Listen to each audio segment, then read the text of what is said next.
ఒక్క నిమిషం ఆగి ఈ వీడియో చూడు, నచ్చుకుంటే స్కిప్ చేయి. హిందువులు ఖచ్చితంగా తెలుసుకోవాల్సిన విషయం, మన పిల్లలకు నేర్పాల్సిన పాఠం. నమస్కారం ఫ్రెండ్స్.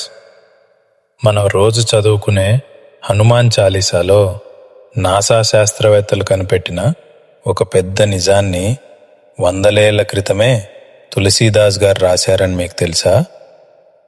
భూమి నుండి సూర్యుడు ఎంత దూరంలో ఉన్నాడో ఏ పరికరాలు లేకుండానే ఒకే ఒక శ్లోకంలో ఎలా చెప్పగలిగారో ఈరోజు మన వీడియోలో తెలుసుకుందాం. హనుమంతుడు చిన్నపిల్లవాడిగా ఉన్నప్పుడు ఆకాశంలో ఎర్రగా వెలుగుతున్న సూర్యుణ్ణి చూసి అది ఒక తీయని పండు అనుకున్నారు. ఆ పండుని ఎలాగైనా తినాలని గాలిలో ఎగురుకుంటూ సూర్యుడి వైపు వెళ్ళారు. ఈ అద్భుతమైన ఘట్టాన్ని తులసీదాస్ గారు హనుమాన్ చాలీసాలో ఇలా వర్ణించారు. యుగ సహస్రయోజన పరభాను లీల్యోతాహి మధుర ఫల జాను. ఈ 2 లైన్లలోనే సూర్యుడి దూరం దాగి ఉంది. రండి ఆ గణితం ఏంటో చూద్దాం. మొదటి పదం యుగ. పురాణాల లెక్క ప్రకారం ఒక మహాయుగం అంటే 12,000 ఏళ్ళు. రెండో పదం సహస్ర అంటే 1000. మూడో పదం యోజన. పూర్వకాలంలో దూరాన్ని కొలిచే ప్రమాణం. ఒక యోజనం అంటే సుమారు 8 మైళ్ళు.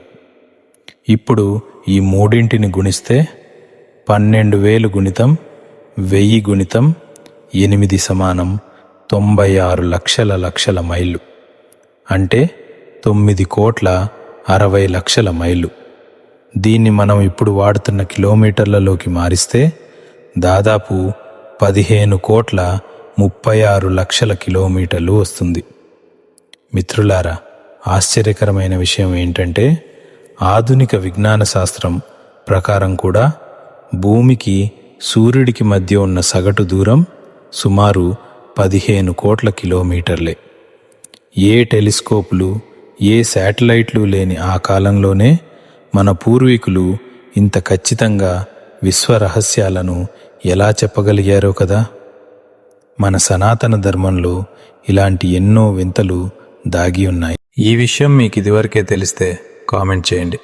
తెలియకపోతే మన సంస్కృతి గొప్పతనాన్ని అందరికీ తెలిసేలా ఈ వీడియోని షేర్ చేయండి. మరిన్ని ఆసక్తికరమైన ఆధ్యాత్మిక విషయాల కోసం మన ఛానల్ని సబ్స్క్రైబ్ చేసుకోవడం మర్చిపోకండి. జై శ్రీరామ్, జై హనుమాన్.